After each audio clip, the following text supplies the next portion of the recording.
Salut, c'est Riba. Donc voilà, je vais revenir un petit peu sur l'année précédente, mes débuts, voilà, pour partager un petit peu ça avec les nouveaux. Donc les débuts de la vape. J'ai commencé avec un espèce de stylo bille horrible, avec un tout petit réservoir, mais c'était même pas les CE4 ou les Stardust, hein, c'était vraiment le stylo bille blanc classique avec une petite batterie Ego 600 et un Atto avec un tout petit réservoir qui je sais plus comment ça s'appelle. Avec le tout petit réservoir en dessous, juste du drip tip. C'est un drip tip avec un réservoir associé, on le rentre dedans et on vape. Enfin, on vape. On essaye de vaper. J'ai fait ça pendant 15 jours où je pensais avoir le matériel le plus évolué, le plus sophistiqué qui existait à l'heure actuelle. Ce qui n'était bien évidemment pas le cas.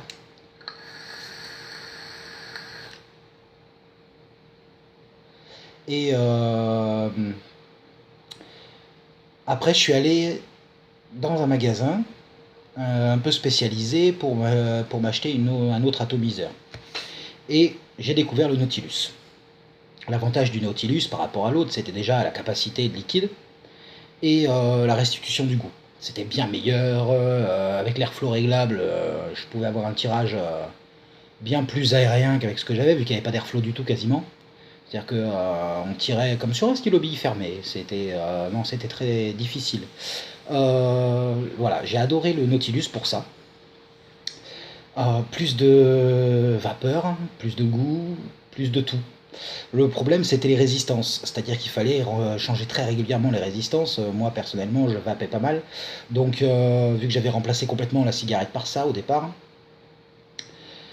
et bah, j'aimais changer de goût. J'étais pas décidé. Comme tous les nouveaux, hein, j'ai testé beaucoup de goûts, les fruités, les tabacs, les gourmands. J'enchaînais, j'allais au magasin pour chercher des liquides et des résistances du coup, parce qu'il me fallait pratiquement une résistance par liquide, parce que certains liquides et beaucoup de liquide d'ailleurs restait sur la résistance et il me fallait presque tomber un tank entier pour ne plus sentir que le nouveau liquide et je détestais ces mélanges. Donc j'avais mes petites fioles et à côté les petites résistances qui allaient bien pour les petites fioles.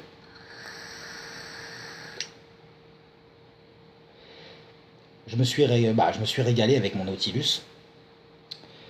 J'avais fait une revue dessus d'ailleurs et un jour, en allant au magasin pour acheter des fioles, je vois le gars, il me dit voilà, on a un atelier reconstructible. Moi, le reconstructible, j'en avais vaguement entendu parler, mais vaguement, hein. C'est-à-dire que je savais que ça existait, je ne savais pas ce que c'était. Pour moi, c'était juste très compliqué. Je partais du principe qu'il fallait être vraiment bricoleur pour pouvoir rentrer dedans. C'était un monde complètement obscur pour moi, vraiment très obscur. Il s'avère que j'ai dit oui pour l'atelier. Voilà. Il m'a dit viens faire un atelier, j'ai dit ok, pas de souci. Et je suis allé faire un atelier.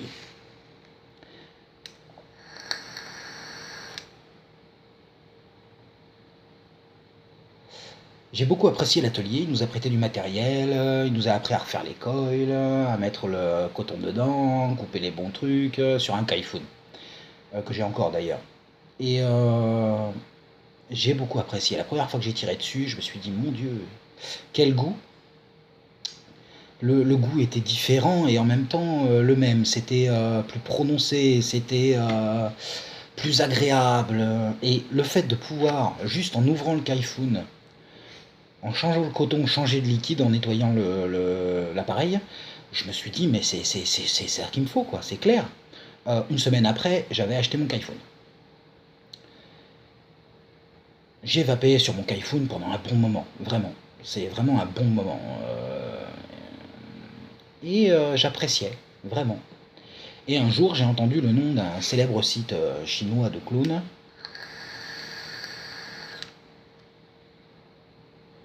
comme étant un endroit où on pouvait faire des bonnes affaires.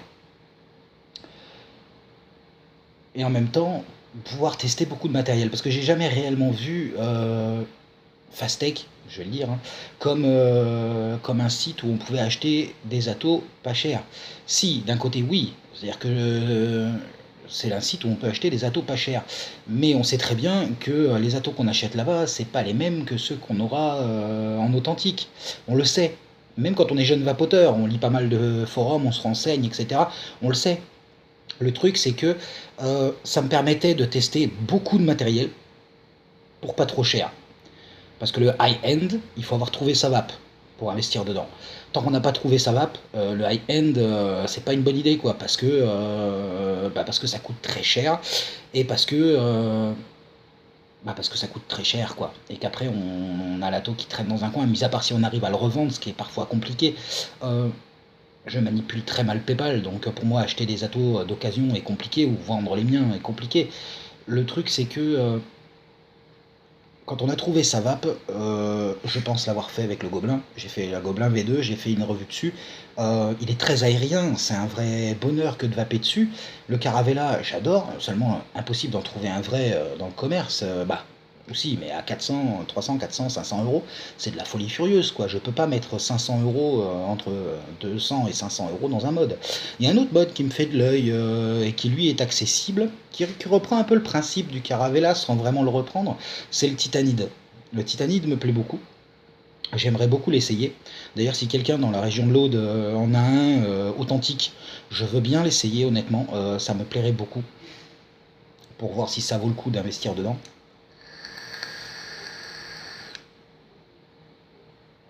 Le Titanide Phoebe. Tout en titane, il est magnifique. Bon, pour en revenir à nos moutons, euh, il faut avoir trouvé sa vape.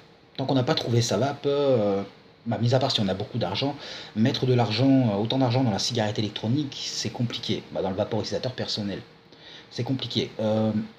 Donc tant qu'on n'a pas trouvé sa vape, oui, il faut essayer plein de matériel. Après, on sait que quand on achète sur ce genre de site, le matériel ne sera pas de la même qualité, il va partir en morceaux rapidement, pour la plupart. Moi je vois avec mon Stingray X, clone, que j'ai acheté sur Fastech, il est parti en morceaux un mois et demi, 2 mois plus tard. On le sait, on le sait. C'est pas un truc qu'on va utiliser à vie. Contrairement au high-end, haute finition, en gros, haut de gamme.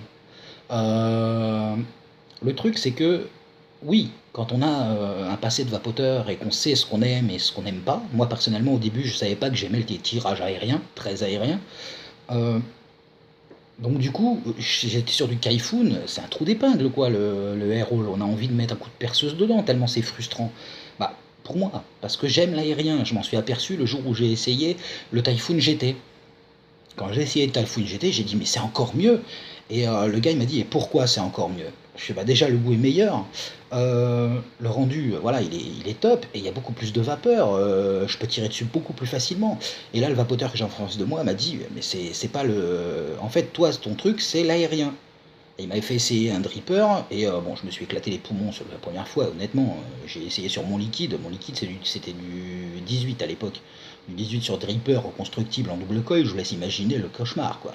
Derrière il m'a refait les coils, il m'a mis un coton, il m'a mis quelques gouttes de 6 si je ne m'abuse, si mes souvenirs sont bons du 6. Et j'ai beaucoup apprécié, j'ai dit putain mais c'est génial. Et il m'a dit voilà toi ton truc c'est l'aérien. Il faut te dire que plus les trous seront gros, plus ça va te plaire. Et effectivement, quand j'ai découvert le Gobelin, par exemple, j'étais sur mon Typhoon GT, j'ai découvert le Gobelin avec des air halls que je trouve grandement suffisants pour un atto de cette qualité. Euh, j'ai énormément apprécié.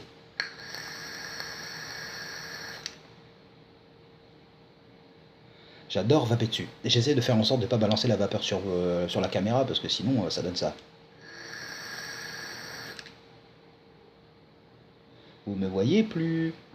Voilà. Euh, il faut trouver sa vape. Tout est ça en fait. Il faut trouver ce qu'on aime dans la vape.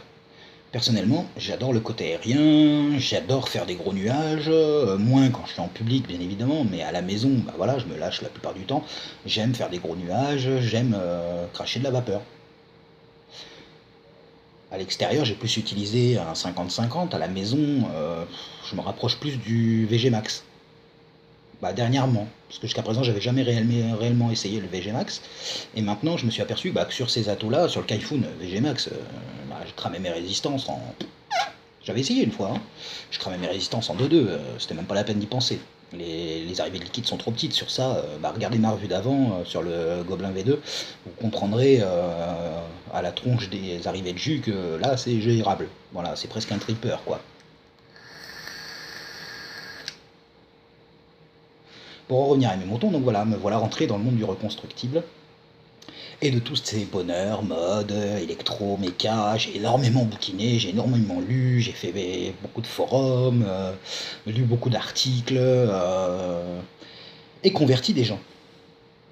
Des fumeurs ou des vapoteurs qui vapotaient sur du T2, qui est très bien, hein, mais quand je leur ai fait essayer mon matériel, fatalement, la plupart ont apprécié, quoi. Coucou Alpha 42 Vap, le reconstructible, t'as apprécié, hein, je comprends. Et voilà, on peut changer de liquide autant qu'on veut, changer en changeant de mèche, aucun problème, pas d'amorçage, quelques gouttes comme d'habitude, quoi, un montage classique. Et un jour, à force d'acheter des liquides, parce qu'il faut avouer que ce genre de matériel, ça boit le liquide plus que ça l'utilise, on a vraiment l'impression de voir le niveau descendre à vue d'œil. Surtout quand on est dans Subhome, hein, sur du méca, ça envoie du bois, quoi. Bon, sur de l'électro, vous me direz, c'est pareil, ça envoie du bois pareil, hein. Et un jour, je vois un reviewer qui présente le DAI. Je tombe dessus par hasard, je ne connaissais pas du tout. À savoir que dans mon entourage, je suis le plus ancien vapoteur. C'est-à-dire que dans mon entourage immédiat, à cette époque-là, j'avais aucun vapoteur. Tous les vapoteurs qui étaient autour de moi, c'était des gens que moi j'avais lancés dans la vapote. Donc du coup, plus ancien que moi, il n'y avait pas. Donc c'est moi qui faisais le office de cobaye pour le matériel, pour tout ça, et pour le DAI, pareil. Donc je me suis renseigné pas mal, j'ai trouvé un endroit, un site où acheter, parce que dans mon coin il n'y en a pas, pour acheter des arômes, des bases, et je me suis lancé. Et je me suis aperçu que je faisais des économies fantastiques. Et qu'en plus, je pouvais personnaliser mes liquides au maximum. Et j'étais pas obligé de prendre un liquide dont tous les ingrédients me plaisaient, sauf un. Je pouvais l'enlever celui-là. Ou rajouter par autre chose. Prendre un liquide et l'adapter à ce que j'aime, à ce que j'aime pas, à mes goûts. Moi j'aime les liquides assez doux, j'aime pas quand ça prend la bouche. D'où mon problème avec les arômes crème et chocolat, parce que la plupart du temps vous en avez plein la bouche. Après c'est pas mauvais, mais sur Dripper et petite quantité quoi, c'est voilà. Et au final, me voilà rentré dans le monde du DAI. Et puis un jour je me suis aperçu qu'on pouvait faire ses bases soi-même. Alors je me suis mis à faire mes bases moi-même, ce qui me permettait d'adapter au quotidien ma dose de nicotine, d'adapter au quotidien ma composition en PGVG, ce qui me permettait vraiment au quotidien d'adapter ma vape. Et là, j'ai trouvé vraiment un truc super, moi qui ai une formation dans la bio et dans le laboratoire, j'ai trouvé ça vraiment super de pouvoir personnaliser à ce point-là, et en plus d'être quasiment sûr de ce qu'on met dans son vaporisateur personnel, c'est-à-dire que mon PG et mon VG, je l'achète en pharmacie, donc déjà je sais qu'à on va dire 95% de mon liquide est safe. Voilà, c'est du produit pharmaceutique, qualité pharmaceutique, même si maintenant pratiquement tous les liquides en France sont de qualité pharmaceutique. J'insiste sur le en France, parce que ailleurs on ne sait pas trop ce qu'ils mettent dedans. Nous on a des normes, on a des contrôles, on a la répression antifraude, on a plein de choses qui interviennent là-dedans pour nous garantir une note sécurité. Et les vapoteurs eux-mêmes, par l'AEDUS, etc., ont lancé des analyses sur leur liquide, sur leur matériel, sur tout ça. Donc oui, on est très, très au clair avec ce qu'on vape. Oui, on sait ce qu'il y a dedans. Contrairement à beaucoup de monde qui sont les détracteurs de la vape, alors ça aussi, c'est une explosion. Les gens se mettent à jouer la science infuse. Et j'ai lu le gros titre d'un article qui dit que la cigarette électronique, c'est mauvais pour la santé. Ah ouais. T'as lu l'article en dessous? Non, j'avais pas le temps, j'ai juste lu le gros titre, mais bon, s'ils le disent, voilà, c'est un titre, quoi. Hein. S'ils le disent, c'est que c'est vrai. Non, s'ils le disent, c'est qu'ils veulent vendre du papier. Si c'était vrai, ils iraient avec des vraies études. On a eu aussi beaucoup d'études qui, pour moi, me sentaient pas sérieuses du tout, quoi. On me dit, voilà, il y a une étude qui montre que c'est 15 fois plus dangereux que la cigarette. Et quand on regarde l'étude, on se rend compte soit qu'il y a quasiment, ils communiquent pas du tout sur leur protocole, soit qu'au final, ils ont appuyé sur le bouton, et ils ont aspiré par là tout ce qui sortait jusqu'à ce que le tank soit vide. C'est pas pour rien qu'on fait des petites pressions, nous. On appuie une dizaine de secondes, et d'ailleurs la majorité des matériels s'arrêtent au bout d'une dixième de seconde. Personne va vapoter du coton cramé. C'est dégueulasse. Bah, faut dire ce qui est, c'est dégueulasse. Pour reprendre la phrase d'un reviewer que j'ai vu et qui m'a beaucoup plu et que j'utilise maintenant, il faut vous dire, non vapoteur, que un dry hit, on a l'impression de fumer le cul à Satan. Vraiment, c'est ignoble. On met une minute au moins à retrouver un goût normal à tout ce qu'on mange ou tout ce qu'on boit, hein. C'est vraiment dégueu, un dry hit. Un dry hit, c'est quand le coton il crame. C'est immonde. Donc personne ne vapotera comme ça a un goût ignoble. Euh, Sorti de là, moi je leur réponds souvent, vous voulez interdire la cigarette électronique parce que un test a montré que c'était dangereux, sans regarder les conditions. D'accord, je veux qu'on interdise la voiture. Pourquoi? Bah, parce que piloter à 300 km/h en plein centre-ville un 14 juillet, c'est hyper dangereux. Donc faut arrêter la voiture. C'est... Ils disent mais ça n'a rien à voir. Je dis mais si. Quand on regarde le protocole, la façon dont ils l'ont utilisé, ça a tout à voir. C'est en ce moment ils essayent de démonter la cigarette électronique. J'ai l'impression que, faut que je m'entraîne à dire vaporisateur personnel, parce que ça n'a rien à voir avec une cigarette. Euh, Ils essayent de démonter ça. On a vraiment l'impression que les lobbies du tabac ils tirent les ficelles des journalistes, des politiques, etc. et qui font front contre ça. J'ai même un buraliste qui m'a dit, bon après je peux le comprendre, il défend son pain, mais que ce serait à eux d'avoir l'exclusivité sur la vente des e-liquides. Non, non. On ne demande pas à un alcoolique d'aller chercher son traitement ou sa bouteille d'eau au bar d'à côté. Tout comme on ne demande pas à un mec qui essaye d'arrêter la cigarette d'aller acheter son liquide au bureau de tabac. C'est complètement ridicule. Vous iriez demander à un diabétique d'aller acheter des bonbons? Non. Surtout un diabétique gourmand. Non, non, non. Pas question. Il n'est pas question que j'aille acheter mon liquide en bureau de tabac. Tout comme il n'est pas question que j'aille acheter mon matériel auprès de gens qui ne s'y connaissent pas. C'est... non.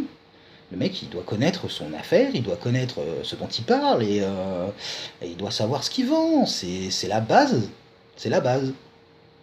Donc me voilà entré dans le monde du dye, à faire plein de liquides, j'en avais de partout, toujours en hauteur, j'ai une petite fille, mais j'avais des tubes de partout, des bouteilles de partout, j'en avais de partout. Je me suis un petit peu calmé, je fais toujours du dye, mais plus soft, j'en fais 4-5 à la fois, je les teste, je vois ce qui peut aller avec, puis après je recommence. Voilà, je fais une petite rotation.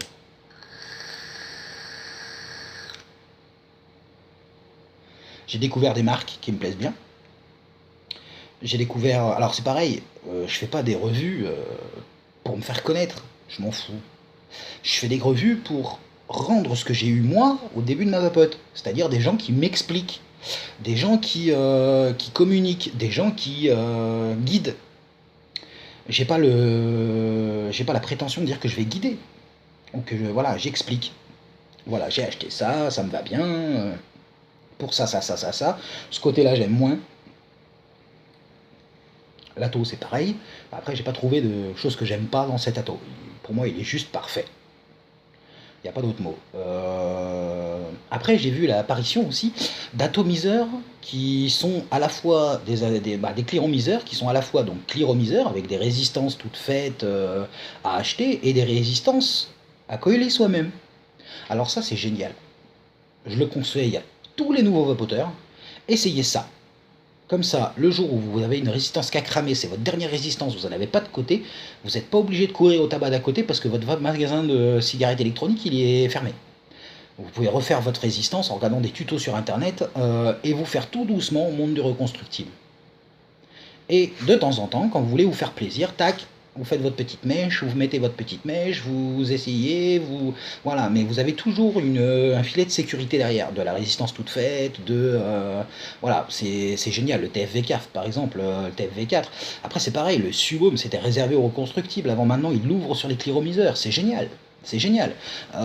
Montrer aux nouveaux vapoteurs l'intérêt et le plaisir qu'on peut ressentir en tapant dans le Subom en toute sécurité, c'est super. C'est vraiment super. Donc voilà les messages que je voulais faire passer un peu à tout le monde. J'espère que ça vous a replu et que je vous aurai pas ennuyé. Pensez à adhérer à l'EIDUS, c'est important. Ça permet de défendre la vape. Ils sont quand même très impliqués là-dedans. Ils ont fait beaucoup de gestes forts et montrer notre soutien ne peut être que positif. Et ça montrera derrière qu'on est nombreux. Voilà, et arrêter aussi les non-vapoteurs, arrêter de nous dire que l'AIDUS a un conflit d'intérêts. Le seul conflit d'intérêts que l'AIDUS est, c'est nous, vapoteurs. Ils veulent nous défendre, ils veulent faire en sorte qu'on puisse vaper, ils veulent faire en sorte qu'on puisse être tranquille, qu'on arrête de nous attaquer. Ils jouent le rôle de bouclier pour nous et en même temps d'épée. Il y a un moment, il faut quand même leur rendre ce qu'ils nous donnent, quoi. C'est important. Voilà, c'est important et j'engage toutes les boutiques à afficher clairement le fait qu'ils soient proches de l'AIDUS. Mettez un autocollant AIDUS, faites connaître l'AIDUS, proposez aux nouveaux vapoteurs de s'inscrire, je sais pas, faites un geste fort envers l'AIDUS. La FIVAP c'est différent, mais l'AIDUS c'est pour nous. La FIVAP c'est pour les pros, mais l'AIDUS c'est pour nous. Voilà, il faut qu'on s'engage un minimum pour faire connaître la vape, pour faire en sorte que les gens sachent que bah voilà, c'est beaucoup mieux que la cigarette.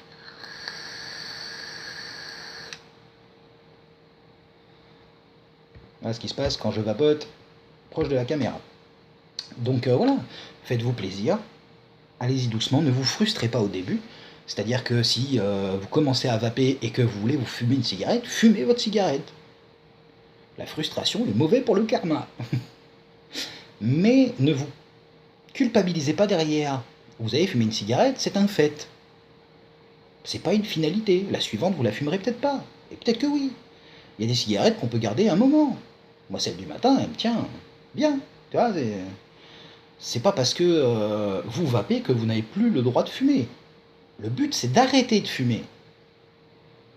Le but final, c'est d'arrêter de fumer. Mais ça ne veut pas dire que du jour où vous prenez ça, vous n'avez plus le droit de toucher une cigarette au début. Ne vous frustrez pas. Si vous vous frustrez, vous allez vous énerver. Si vous allez vous énerver, vous allez vous stresser. Si vous vous stressez, vous aurez envie de fumer. C'est le chien qui se mord la queue. Pas de frustration, comme dans les régimes alimentaires. Pas de frustration. Vous y allez et vous cherchez du plaisir. Ne cherchez pas non plus un tabac qui a le goût du tabac fumé. Ça n'existe pas. Ça peut s'en rapprocher, mais ça n'aura jamais le même goût. Moi au début pareil, je vapais sur du tabac, maintenant je suis plus sur des saveurs fruitées. Bon là c'est du dye que j'ai fait avec un arôme qu'on m'a envoyé pour le goûter. Je l'apprécie beaucoup, donc je le vape. Mais faites-vous plaisir, recherchez le plaisir avant tout. Voilà. Allez, j'espère vous avoir pas avoir, de pas vous avoir trop ennuyé et que vous ayez passé un bon moment avec moi sur ma petite année de vape et mes petits coups de gueule gentils. Voilà, j'ai aucun gros coup de gueule à taper, mis à part sur bah, des gens qui crachent sur les clones et honnêtement, les clones ça nous permet de trouver notre vape. Voilà, vous avez tous vapé sur des clones. On a tous vapé sur des clones, mais pour certains, on continuera à vaper sur certains clones. Mais crachez pas dessus. Oui, pour moi, un clone, c'est un clone. C'est-à-dire qu'il n'y a pas de marque dessus. Voilà. Un clone, c'est ça. Il n'y a pas de marque dessus. Un Caravella clone, il ne devrait pas y avoir ce petit machin dessus. Moi, je préférais qu'il y soit pas, honnêtement. Parce que pour moi, à partir du moment où il y a la marque, c'est une contrefaçon. Mais tant qu'il n'y a pas la marque, c'est un clone. Vous comprenez la différence? Voilà, on sait quand on achetait des baskets à Lidl qu'elles vont pas nous durer 6 ans. Quand on achète des Adidas, on espère qu'elles vont nous durer 6 ans. Les consommateurs sont pas idiots, ils savent très bien que le clone ne sera pas à la hauteur par rapport à l'officiel. Mais si déjà le clone leur plaît, ils se disent que l'officiel leur plaira encore plus. Et c'est une porte d'entrée pour aller acheter de l'officiel. Et puis ça a permis de faire connaître des marques aussi. C'est pas dit que par exemple le Typhoon GT ou le Caravella aient été aussi connus s'il n'y avait pas eu les clones. Les gens ont vu les clones, ils ont dit ouais putain c'est super et au final ont voulu acheter l'original parce qu'ils ont trouvé que c'était super. Voilà, donc non, on crache pas sur les clones. Vous pouvez cracher sur les contrefaçons, mais pas sur les clones. Ça permet aussi de faire connaître les gens. Moi je me souviens d'un modeur qui a remercié un site de les avoir clonés. Ça veut dire qu'ils font du bon matériel et que des gens veulent l'acheter. C'est chouette, ça permet de faire connaître. C'est des publicités ambulantes. Voilà, c'est quand on dit je vape sur un Typhoon GT. Même si le gars il dit pas que c'est un clone, l'autre en face il va dire ouais, Typhoon GT, ah bon, ça existe, c'est quoi? Il m'explique, voilà, on le colle comme ça, etc. Le mec il va aller voir des revues, puis si ça se trouve derrière il va acheter un vrai. Pas forcément un clone. Surtout s'il sait pas que les clones existent. Au début on sait pas. Voilà. Allez. Ah ciao, bonsoir, bonne vape à tous. Et vive la vape libre. Et libre, ça veut dire libre.